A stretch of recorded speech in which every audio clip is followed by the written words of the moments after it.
Welcome to the Safeguarding Podcast. In each episode, we'll discuss a different safeguarding topic with a range of expert speakers. Please be aware some of this content is sensitive and listener discretion is advised. Hello everybody and welcome to the Safeguarding Podcast. I'm Vicky Chafe and I am Head of Community and Partnership Relations here at the Safeguarding Company. I am joined here today by Luke Ramsden. Luke, can you introduce yourself please? Hello, I'm Luke Ramsden. I'm Deputy Head of St Benedict School and I'm also Chair of the Safeguarding Advisory Panel for the Safeguarding Company. Wonderful, and we are here to have a chat about the very minor updates in keeping children safe in education for 2023-2024, which is a very nice time for us as DSLs to be able to really get our teeth into certain things. But let's talk about the changes that they've actually announced that are going to come into force in September 1st. Yes, and I think the key thing for DSLs is this year, I think you could actually get this done in an hour or so and get sorted before the summer. So the plan is I'm just going to talk through the key changes. I'm going to try and give paragraph numbers wherever possible, because then you can just follow through and check those through. And then things like a number of these things will be sort of going onto your Microsoft Word and doing replace with kind of function. So it really shouldn't be that much. Having said that, a few of them are, quite useful little changes to know about. And of course, that if you get an inspection, they're always very keen that you've reflected those changes in your policy. So what I've got, I think, is 5 quite little things and then one larger thing about filtering and monitoring, which seems to be a new thing that they've really focusing on this year. So without further ado, the first thing, if you go to paragraph 13, a change in wording. So a bit like last year, they changed some of the different wording. They've now changing that students who are very often absent from school, they have low attendance basically, they are now absent from education rather than missing from education. The reason they've done that is because they want to have a separate category of students who are literally totally off the books. They're not going to a school anywhere. So they're missing from education. And so with your policy, I think the thing to do would just be to change missing to absent, because any student that's got a very low attendance, they're an absent from education. And it does mention, just one thing that's worth adding into your policy is they mention specifically the new government legislation, not that new now, but the government legislation on working together to improve school attendance. So the 2 things you need to do for your policy is to change missing to absent and to make sure you've got reference to that legislation. And of course that you're doing all those things in what you actually do. So that's first point. The second one is an interesting one in terms of how you deal with SEND students. And this is in paragraph 89. And just a small but important addition where they've added a sentence to the end of paragraph 89 saying, there is also a duty to make reasonable adjustments for disabled children and young people. Now, this is adding on to that the whole paragraph is saying you need to support students who've got protected characteristics, all those sorts of things. But I think that phrase, reasonable adjustments, first of all, is worth, you need to make sure that's in your policy, but also it's worth having a discussion with your SENCO, with your senior team, about what exactly that reasonable adjustment means. Now, it's really quite likely that's probably going to be in your SEND policy or in your curriculum policy, or it will be somewhere or other.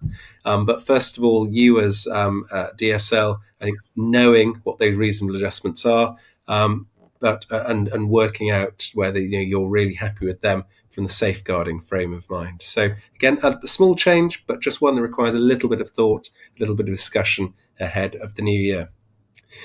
Third small point is just a note on paragraph 157. And this says, which I think you'd all know this if you've been a DSL for any amount of time, but the note says that consensual image sharing, this is about is sharing of image, especially between older children of the same age, may require a different response. It might not be abusive, but children still need to know it's illegal. The important thing about that, and I think the thing that would be worth adding into your policy and perhaps your behaviour policy, is that real clarity over that illegal activity that that you will have to report to the police is not necessarily that it's been immoral activity, that's been unpleasant activity, that it counts as bullying. And I think that's really important. If let's say you have a couple, boyfriend and girlfriend in the sixth form who've shared images, and you would say, this is unwise. This is something that, it is illegal by the letter of the law. The police have to be informed, but we are aware that this is very different from non-consensual sharing of images. Yeah. So again, I think that's a small point, but one which is worth incorporating in there. I think one extra thought, though, is, of course, the way in which consensual sharing of images can become non-consensual sharing. Just because they're boyfriend and girlfriend age 17, the sad fact is that they are unlikely, if we're honest, to be still boyfriend and girlfriend a year, 2 years later. And so having a 17, 18, 19-year-old with images of you that you might not necessarily want other people to see is not that good idea. So again, a little point worth bearing in mind, worth having that discussion with your pastoral team and making sure that you're really on top of what that means for you and your school. And I also think that it's a really good way and a really good chance for you to look at your RSE program as well, because those conversations that you have with those older children would be different than you would have with the younger children. And actually, of everything that we've been looking at for this past 12 months around consent and boys' approach to consent and things like that, having that conversation and having that clarity is actually really important. Yes, and I think that word consent is key, isn't it? Because It is. obviously it's the fact of a picture being taken, but actually the key thing for us as safeguarding leads is the consent element of it. Absolutely. So yes, so a small but important point. Yeah. And then the penultimate of the smaller points is one about when you've got other people on site. So let's say you've hired out your sports hall to a football club or something like that. Two minor points there. First of all, make reference in your policy to keeping children safe in out-of-school settings. Mm-hmm. So that is on paragraph 167, and that you won't need to look into it in great detail because you're not an out-of-school setting, of course. Yeah. But you need to be aware that it exists, and that any external organisation using your buildings or facilities will need to be aware of that and need to make reference to that.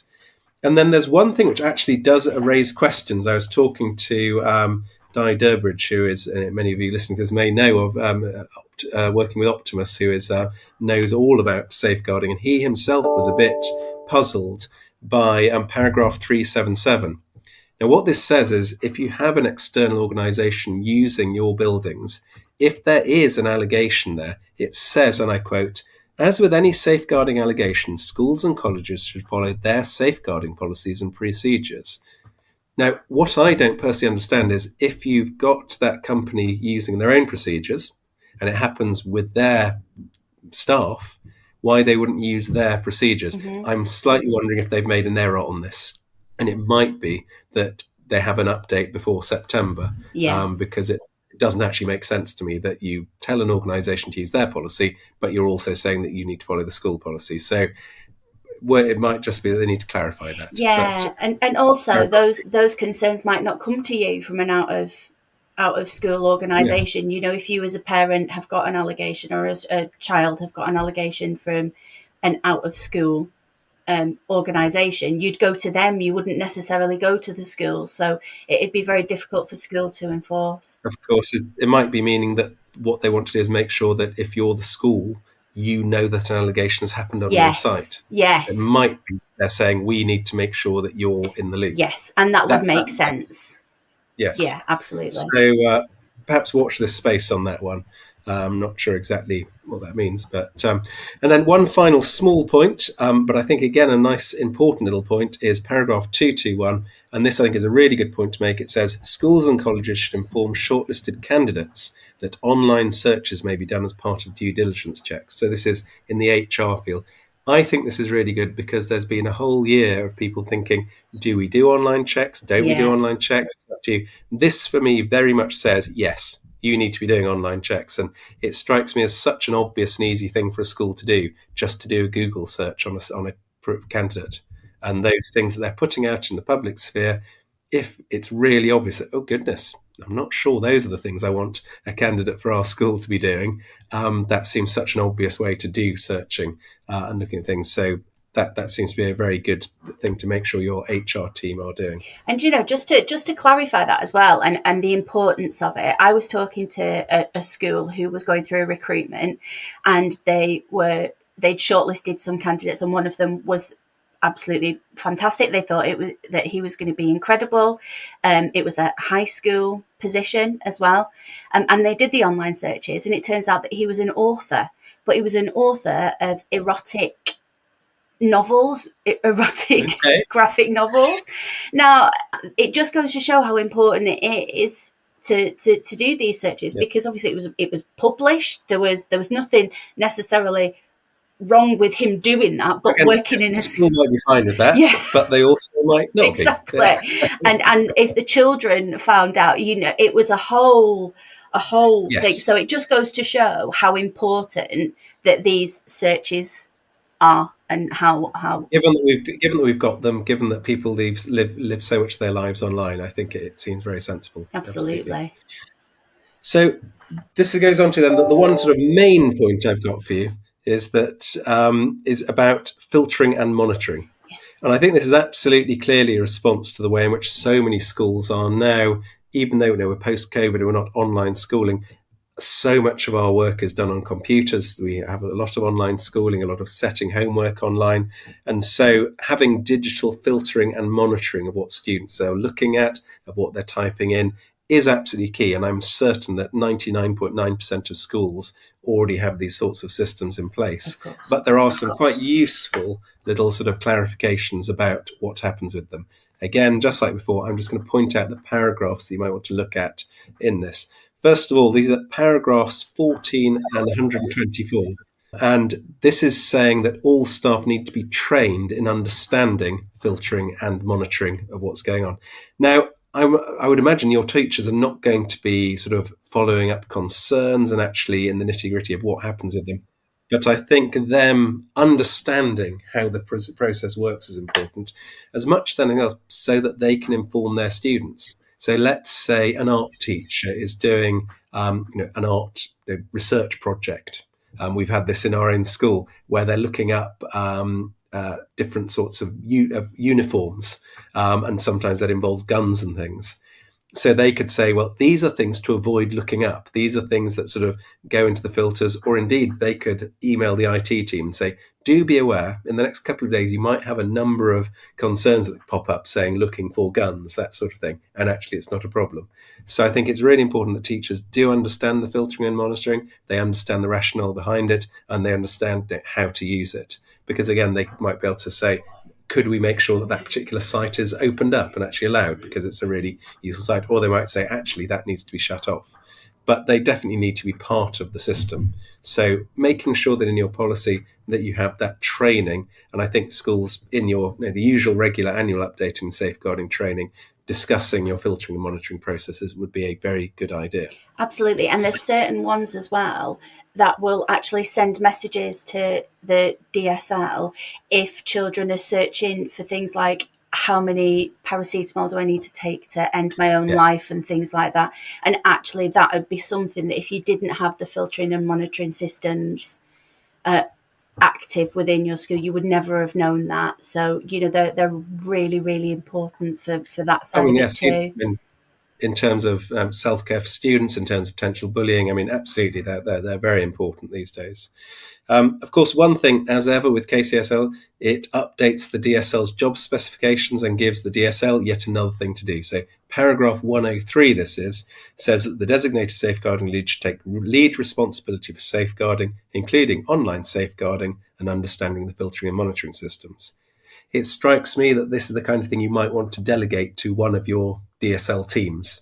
Something I've talked about on lots of these podcasts is saying you need a whole team of DSLs in a school that's of any size.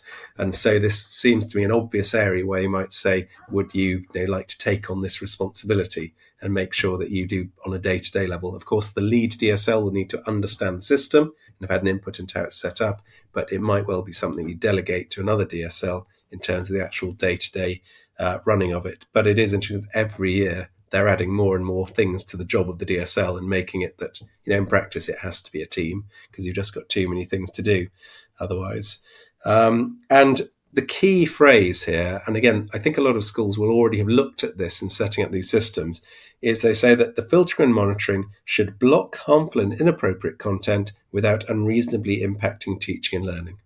And I think that's where DSLs and teachers having an input into how it's set up is key, because, as I say, no, their sites, let's know, as a history teacher, sites on Nazi Germany, sites on things like that, could well have some really difficult material, really images that you wouldn't want a student to see normally. But on the other hand, as an educative thing, if you're researching the Holocaust, you've got to see that material. So that it's that sense of having a flexible system where teachers can make changes, can open up sites if they need to, and also by the same token shut off things that they view as not appropriate. And there's no reason why you can't open something up for the week that you're researching it and then close it back down again. Having that flexibility with these systems is wonderful in that respect. And also with individuals. So if there's an individual, let's say, linked with SEND, somebody who, perhaps a student with ASD who is perhaps not as aware of different things they should be looking at or for, and you might say, actually, there's a slight different change in the levels, and most systems will allow that. Or there's a student who has had issues in terms of controlling their computer use, and you could change their levels. So these are all things you want to be looking at so that you've got that flexibility that it does what you want it to do. The third point on this filtering and monitoring is to make sure that you are looking at your other policies. So you're looking at your safeguarding policy, but this needs to link with behaviour policy. Have a think about what are your sanctions for getting this wrong? What is there a sort of sliding scale? How's that done? How does this work in terms of your IT policy? Do your IT leaders have buy-in with that? And so it's something that might well be part of that broader strategy meeting about how is this working next year, and how does this work with, say, individual devices when students take them home, those sorts of things. So certainly something worth thinking about, that the more global perspective of how you use these computers. And the final 2 points, first of all, just to put into your policy, you probably would do this anyway, but paragraph 142 says, do have an annual review of this. Seems eminently sensible in that by this time next year, most schools will probably be using artificial intelligence quite a lot. What that will actually mean or look like in terms of filtering and monitoring, and what do you do if AI has accidentally generated material that is difficult or objectionable or racist? Is that the student's fault? Is that the fault? So these are questions we're going to have to think about this year. So an annual review. And then final point, really for inspection purposes and how you're running your school, what they're saying so much for Ofsted and ISI is governors have to be involved. And that thing that they're saying all over your school is that it's not just governors signing off saying, oh, I'm glad you've got that policy. Your safeguarding governor, perhaps you've got a governor in charge of IT, they need to be involved in this, part of these discussions, and understand the systems that you've got in place. Absolutely. And the training. And I mean, it's something that we've spoken about a million times before, Luke, isn't it? Safeguarding governors are not just there to have their name on a piece of paper. They have such an important role, and they massively need to be able to be trained. So whatever training you're doing with your staff, especially when it comes to the filtering and monitoring, they need to be involved in it. And in fact, all the governors do, because there could be a financial implication with these kind of things. And if the governors might not necessarily understand the importance of it, they need to be able to have that training so that they do understand that actually, no, we do need to be putting that extra resource into it. Absolutely. And I think that's going to ever more be the case for governors, that they have an active involvement. But as you can see then, that there are some other very tiny little sort of changes to wordings. But as far as I can see, those are all the changes that would actually result in a specific change to your policy. I don't think it would take vastly long to make sure that your policy is up to date. Something hopefully you can do before you head off to the beach for the summer, and a few little bits of food for thought there for you and your senior team. Absolutely. And you know what? This is the first year that it gives DSLs the opportunity to actually really make sure that their systems and practices are robust. And for any of those changes that you wanted to make, at the moment, we've been on that ever-running hamster wheel where we're constantly trying to catch up with the latest legislation. And this year is the year that we can really make sure that this culture is embedded. And, making sure that your governors are up to scratch, making sure that all of your policies are linked, making sure that everybody's talking to each other. This is going to give us a really good opportunity to be able to do that. Yes. So there we are. That's KCSIE 2023. That's wonderful. Thank you so much for your time, Luke. And Luke has written some articles around this as well, haven't you, Luke? So we'll be able to put those in the show notes. I think Yes, that the links on the TS articles which are relevant for this. Yes. Fantastic. And we'll put those in the show notes. But as ever, thank you very much for joining us, and everybody else, keep yourself safe. Thank you very much. Bye. Bye. Thank you for listening to the Safeguarding Podcast. For resources and more information about our safeguarding solutions, please visit thesafeguardingcompany.com. And don't forget, if you've enjoyed this episode, subscribe and feel free to rate us using whichever podcast provider you use.